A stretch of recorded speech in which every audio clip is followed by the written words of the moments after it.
ஃப்ளைட்டில் வந்து check in package, cabin package, hand luggage இந்த மாதிரி நிறைய லக்கேஜ் சொல்லிகிட்டே உங்களை குழப்பிக்கிட்டே இருக்கிறாங்களா? கரெக்டான தம்ப்நெயிலை பார்த்து கரெக்டான வீடியோக்குள்ளே தான் வந்திருக்கீங்க. ஸோ இப்போ நான் உங்களுக்கு ரெண்டாக பிரித்து ரெண்டில் என்னென்ன எட்டு போகலாம், என்னென்ன எட்டு போக வேண்டாம் எல்லாத்தையுமே உங்களுக்கு சிம்பிளாக சொல்கிறேன். வாங்க வீடியோக்குள்ளே போகலாம். ஃப்ளைட்டில் ரெண்டாக பிரிச்சுக்கலான்னு சொன்னேன்னா, ஃபஸ்ட்டு நீங்கள் உங்கள் கூட எடுத்துகிட்டு போகிறது ஒரு செட்டு. இதை வச்சுக்கலாம். இப்போ இந்த சைடு அதே இதில் உங்களுக்காக ஃப்ளைட் எடுத்துகிட்டு வரும். நீங்கள் எட்டு போக தேவையில்ல, ஆனால் ஃப்ளைட்டில் வந்துடும் அந்த பேக். அதை வந்து இங்கிட்ட வச்சுங்க. இப்போ இதுக்கு பேர் பார்ப்போங்களா? இதில் மேலே ஒரு செல்ஃப் மாதிரி, நம்ம அந்த பஸ்லலாம் சைடில் செல்ஃப் மாதிரி இருக்கிற பேக்கை வச்சுருவோம்ல, அந்த மாதிரி பேக்கை நீங்கள் வைக்கிறீங்க அப்படின்னா அது உங்களுடைய கேபின் லக்கேஜ். நீங்கள் அந்த உள்ள ஃப்ளைட்டுக்குள்ளார இங்கே மேலே இருக்கிற இதில் ட்ரே ஓப்பன் பண்ணி வைக்கிற பேர் கேபின் லக்கேஜ். இப்போது இன்னொரு அந்த ஹேண்ட் லக்கேஜ் பார்த்தீங்கன்னா உங்களோட ஹேண்ட் பேக்காக இருக்கலாம், ஷோல்டர் பேக்காக இருக்கலாம், லேப்டாப் பேக்காக இருக்கலாம், சம்திங் அந்த மாதிரி ஒரு கம்மியான இதில் இருக்கணும். ஸோ இப்போ என்னோட இன்டர்நேஷ்னல் ட்ரிப் உங்களுக்கே தெரியும், நீங்கள் தமிழ்லாம் பார்த்துருப்பீங்க, நம்ம இந்தியா டு துபாய் போகிறோம் அப்படின்றனால எனக்கு இன்டர்நேஷ்னல் பேக்கேஜ். இப்போ இன்டர்நேஷ்னல் அலவன்ஸ் என்னன்றதை பார்த்துடலாமா? ஃபஸ்ட்டு உங்களுக்காக ஃப்ளைட் எடுத்துகிட்டு போகிறது பார்த்தீங்கன்னா செக்இன் லக்கேஜ். சரிங்களா? செக்இன் லக்கேஜ் எழுதி வச்சுக்கோங்க, இப்போயும் மறந்துடாதீங்க. செக்இன் லக்கேஜ் ஒரு பேக்காக இருக்கலாம், 2 பேக்காக இருக்கலாம். ஒரு பேக்னா 30 கிலோ, 2 பேக்னாலும் குமுலேட்டிவாக 30 கிலோ வரணும். ஓகேங்களா? உங்கள்கிட்ட இருக்கிறக்கு எதுவுமே நீங்கள் எட்டு போய்க்கலாம். இப்போ எனக்கு பார்த்தீங்கன்னா ஒரு பேக் 30 கிலோ. நம்ம என்ன திங்ஸ் வாங்கியிருக்கோன்ற வீடியோ நீங்கள் என்ன பார்க்கணும், மேலே கார்டில் கொடுக்குறேன். அண்ட் அந்த வீடியோவில் பார்த்தீங்கன்னா நம்ம என்ன ட்ராலி வாங்கியிருக்கோன்றதுக்கும் நம்மளுடைய செக்இன் ட்ராலியில் நான் என்னென்ன வச்சுருக்கேன்ற சொல்கிறேன் பாருங்கள். உங்கள் dress item, shirt, pant, inners, kerchief, socks, blazer, சூட்டு, ஹூடி, இது எல்லாத்தையுமே கிளாத் ஐட்டம்ஸ் எல்லாத்தையுமே பார்த்தீங்கன்னா உங்களுடைய செக்இன் ட்ராலியில் நீங்கள் ஃபில் பண்ணிக்கங்க. இது ஒரு செட் ஆஃப் திங்ஸ். ட்ரெஸ் ஐட்டம்ஸில் இப்போ நம்ம வச்சாச்சு. இப்போ செகண்ட் செட் ஆஃப் திங்ஸ் பார்த்துங்க. இப்போ நான் ஒரு 1 மந்த்துக்கு போகிறேன்ப்பா. இப்போ எனக்கு ஒரு 2 சோப் தேவைப்படும், ஒரு ஷாம்பு டப்பா தேவைப்படுனா ஓகே டன். நான் ஒரு 1 இயர் போகிறேன்ப்பா, எனக்கு ஒரு 15-20 சோப்பு, ஒரு 10 ஷாம்பு டப்பா தேவைப்படும் அப்படின்னா அந்த 15-20 சோப்பையும் 10 ஷாம்பு டப்பாவையும் நீங்கள் இந்த ட்ராலிக்குள்ளே தான் வச்சாகணும். You have no choice. இதில் தான் நீங்கள் கம்பல்சரியாக வச்சாகணும். அண்ட் இதுக்கு அடுத்து பார்த்து இதுக்கு லிமிட்லாம் இருக்குன்னா லிமிட்லாம் கிடையாது. இப்போ நீங்கள் தேங்காய் நட்டு போகிறீங்களா, 1 லிட்டர் 2 லிட்டர் கூட எட்டு போய்க்கலாம். பட் லீக் ஆச்சுன்னா அது நீங்கள் தான் பார்த்துக்கணும். அதுக்கும் அவங்களுக்கு சம்மந்தம் கிடையாது. ஏன்னா ட்ராலி பறக்கிற கூட வாய்ப்பு இருக்குது. அவங்க அந்த மாதிரி தான் பண்ணுவாங்கன்னு சொல்கிறாங்க எல்லாரும். ஸோ இந்த மாதிரி ஹெவியான லிக்விட் ஐட்டம்ஸ், சாலிட் ஐட்டம்ஸ் நீங்கள் உள்ள வச்சுக்கலாம். பர்ஃப்யூமுக்கு பார்த்தீங்கன்னா லிமிட் இருக்குங்க. நீங்கள் நிறைய எட்டு போட லிமிட் நீங்கள் பார்த்துக்குங்க. லிமிட் வந்து நீங்கள் கம்மியாக தான் எட்டு போய்க்கணும். ரொம்ப ஹை ஸ்பிரிட் மெட்டீரியல்ஸ்னு எட்டு போகக்கூடாது. ஸோ இதெல்லாம் ஒன் சைடு இருக்கட்டும். ட்ரெஸ்ஸு, உங்களுடைய பர்சனல் எசென்ஷியல்ஸ். இப்போ உங்களுடைய ஆக்சசரிஸ் வரும். ஆக்சசரிஸ் என்னென்ன வைக்கலாம் இருந்தீங்களா? கரண்ட்டில் ரன் ஆகிற பொருள் வைக்கலாம், ஆனால் எலக்ட்ரானிக்ஸ் பொருள் நீங்கள் வைக்கக்கூடாது. ரெண்டுத்துக்கு டிஃப்ரெண்ட் சொல்லிட்டுங்களா? ஹேர் ட்ரையர் எடுத்துக்கங்க, கரண்ட்டில் ரன் ஆகிறது. ஆனால் மொபைல் ஃபோன் எடுத்துக்கங்க, எலக்ட்ரானிக், அதாவது நீங்கள் அது வந்து லைவில் ரன் ஆகிட்டு இருக்கும். செகண்ட் பார்த்துக்குங்க, உங்களுடைய ஜங்ஷன் பாக்ஸ் கரண்ட் இருந்தால் ரன் ஆகும். பட் இப்போ உங்கள் ஐபேட், லேப்டாப்லாம் கரண்ட்லேயே ரன் ஆகிட்டு இருக்கும்.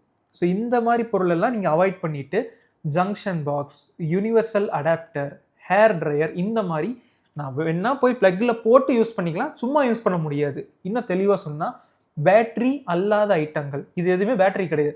இப்போ என் ஃபோன் எடுத்துக்கங்க, பேட்டரி இருக்கும், லேப்டாப்பில் பேட்டரி இருக்கும், ஐபேடில் பேட்டரி இருக்கும், ட்ரிம்மரில் பேட்டரி, அது எல்லாத்தையுமே நீங்கள் இதுக்குள்ளே வைக்கக்கூடாது. தெளிவாக பார்த்துக்குங்க.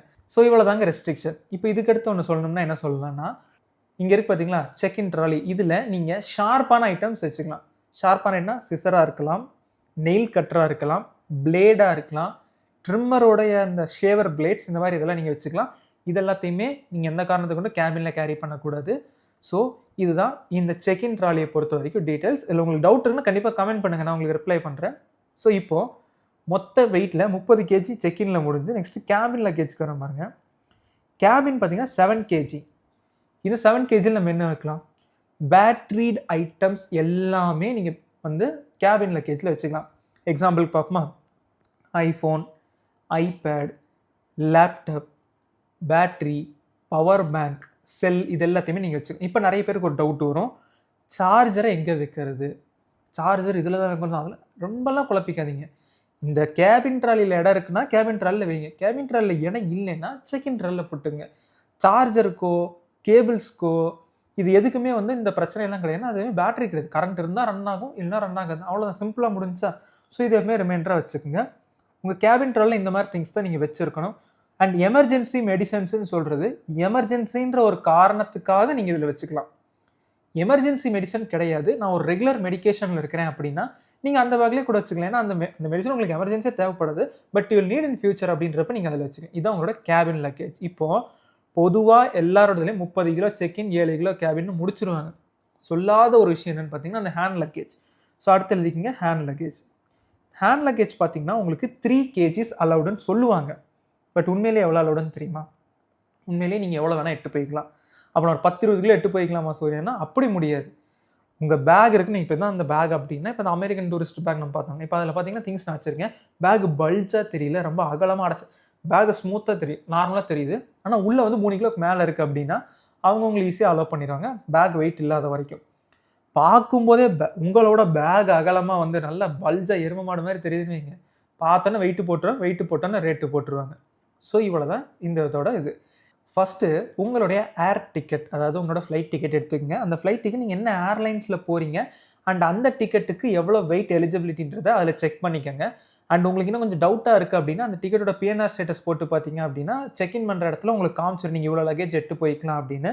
அண்ட் இப்போ இண்டிகோ அப்படின்னா இண்டிகோ பேக்கேஜ் பாலிசி, ஏர் இந்தியா பேக்கேஜ் பாலிசின்னு ஆன்லைனில் போட்டிங்கன்னா எது எட்டு போகலாம், எது எட்டு போக வேண்டாம், எவ்வளோ எட்டு போகலாம், எவ்வளோ எட்டு போக வேண்டாம், இந்த மாதிரி எல்லா டீட்டெயிலுமே உங்களுக்கு கொடுத்துருப்பாங்க. ஒரு வேளை நீங்கள் எல்லாம் ப்ரீ பிளான் பண்ணி போய் அங்கே நிற்கவும் வெயிட் அதிகமாகிடுச்சு, நீங்கள் ஃபஸ்ட்டு விஷயம் பதட்டப்படாதீங்க. ஏன்னா ஏர்போர்ட்டுன்றது நீங்கள் ரிலாக்ஸாக மூவ் பண்ணிக்கலாம். கொஞ்சம் ஒரு 2-3 ஹவர்ஸ் முன்னாடியே போயிட்டீங்கன்னா போதும். பதட்டப்படாமல் உங்கள் பேக் ஓப்பன் பண்ணி உங்களுக்கு வேணும்னா பொருளை எடுத்து வேற எங்கேயா ஷிஃப்ட் பண்ணுங்கள், இடம் இருக்கிறத பொறுத்து. ஒரு வேளை உங்களுக்கு இடம் இல்லை, அந்த பொருள் தேவையில்லை அப்படின்னா அந்த பொருளை தூக்கி போட்டுருங்க. இல்லை அந்த பொருள் உங்களுக்கு கண்டிப்பாக வேண்டும் ஆனால் உங்கள் பேக்கில் இடம் இல்லைன்னா தென் நீங்கள் காசு கட்டிடுங்க. எவ்வளோ அமௌண்ட் கேட்குறாங்கன்றதை பார்த்துட்டு அதுக்கேற்ற மாதிரி பே பண்ணிக்கங்க. உங்கள் கூட இருக்கிற பொருளுக்கு உங்களுக்கு வந்து வெயிட் கிடையாது. நீங்கள் எவ்வளோ பொருள்னா கேரிங் பண்ணலாம். பவர் பேங்க் இங்கே மேல் பாக்கெட்டில், ஃபோனை கீழ் பாக்கெட்டில், டேபை சைட் பாக்கெட்லேயும் நான் வச்சுக்கலாம், எந்த பிரச்சனையுமே கிடையாது. ஏர்போர்ட்டை பொறுத்தவரைக்கும் ரூல் நம்பர் 1, எந்த காரணத்தை கொண்டு பதட்டப்படாதீங்க, ரொம்ப ஏர்லியராகவே போய்க்குங்க. உங்களுக்கு எதாவது டவுட்ஸ் இருக்குன்னா கண்டிப்பாக சங்கடப்படாமல் கமெண்ட் பண்ணுங்கள், நான் எல்லாத்தையும் பார்த்தோன்னே ரிப்ளை பண்ணுறேன். நம்ம லைஃப் அப்டேட்டில் ஃபஸ்ட்டு பார்ட் நம்ம என்னெல்லாம் ஷாப்பிங் பண்ணியிருக்கோன்றதை பார்த்தீங்க, செகண்ட் பார்ட் நம்ம என்னெல்லாம் பேக்கிங் பண்ணியிருக்கோன்றதை பார்த்தீங்க. ஸோ தேர்ட் பார்ட் என்னென்னு தெரிஞ்சுன்னா கண்டிப்பாக கமெண்ட் பண்ணுங்கள். அண்ட் போன வீடியோ பார்க்காதவங்க இப்போயே போய் பாருங்கள். நம்ம சேனலுக்கு ஒரு சப்ஸ்கிரைப் பண்ணி பெல் ஐக்கான் ஆலில் போட்டுக்குங்க. டாட்டா பாபாய்.